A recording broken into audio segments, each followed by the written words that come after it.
Hi,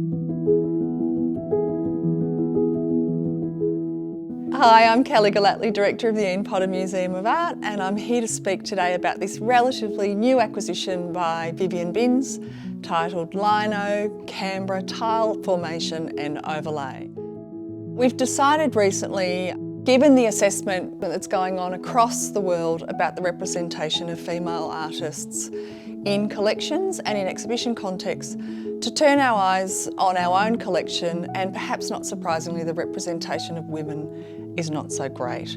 So it was a terrific opportunity for us to acquire this work by Vivienne Binns, who is one of the foremost senior feminist artists in Australia. And shockingly, until the introduction of this work, she wasn't represented in the university art collection. So we're taking small steps with our modest budget, but they are important steps. Vivienne Binns came to prominence in the 1960s with an extraordinary body of work that was very sexually explicit and brave, and she established her reputation from that time as really being someone at the forefront of feminist practice.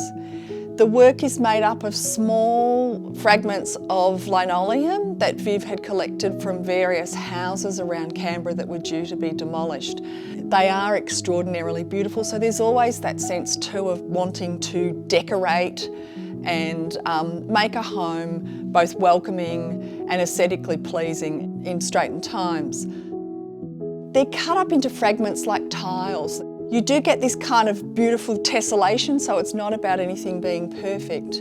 I think we obviously have, for an artist who's worked in Canberra for a long period of time, a kind of nod to Rosalie Gascoigne, who was also known very much for her use of found materials, and lino was one of those materials.